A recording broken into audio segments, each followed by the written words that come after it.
Hi everyone, Matt Crumpton with Crumpton Legal here.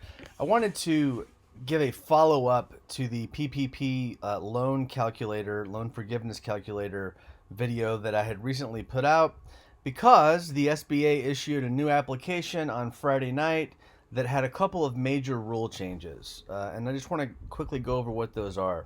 The first of those, as you can see right here, is that the owner, when you go to apply for loan forgiveness, you're going to have to certify that the dollar amount of forgiveness requested does not exceed 8 weeks worth of 2019 compensation for any owner employee or self-employed individual general partner capped at $15,385 per individual.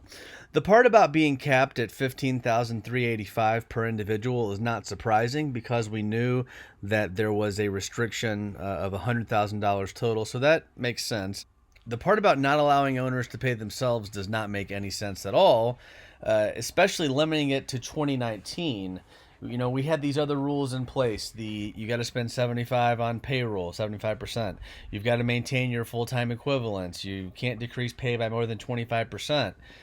Those were plenty of rules to make sure that the intent that Congress had was in place here.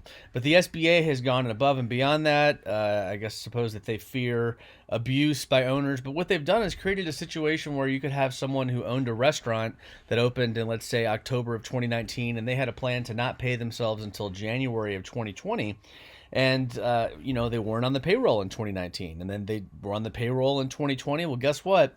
Under this application and this new rule, those owners cannot pay themselves. So if you've already paid yourself as an owner in violation of this rule, you need to give that money back, or it's going to you're going to have to actually pay it back to the SBA. So that's the first part of it.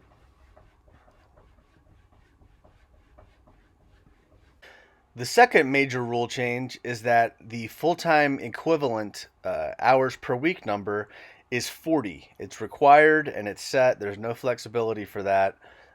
We previously thought it was going to be 30. As long as you can use this same method for both the comparison period and the current period, then it's fine, it's fair. However, it's unfair if you're supposed to use different methods. We don't know what method we're supposed to use for the comparison period because they didn't tell us. But ultimately, the 40 hours per week shouldn't have a huge difference. Just make sure that you update that. I have updated my calculator sheet to reflect a 40-hour per week instead of 30-hour per week period. Now, just for fun, so that you know what you're in for when you go to submit your loan forgiveness document to the bank, this is what the application looks like. So it's 11 pages. You've got the first 2 pages, which tell you about the application itself. And then you have the application cover sheet. Then you have your certifications. And then you have instructions for Schedule A, which you need for the application. And then you have Schedule A itself. Then you have instructions for the Schedule A worksheet. No, Schedule A is not enough in and of itself. It needs its own worksheet. And the worksheet needs an instructions page. You have to do this calculation for every employee and show your work. Look at this down here. For every employee that you have to do all of these calculations above. I think you're probably, the average business, let's say like a restaurant, is looking at probably, they say 3 hours in this document, but I would say probably closer to 5 to 10 hours of work. And I still have not gotten to the bottom yet. So yeah, here's the last page. Okay. Look at this. This is hilarious. The estimated time for completing this application, including gathering data needed, is 180 minutes. Okay, yeah, right. Plan to take a lot of time. It's going to be a whole thing.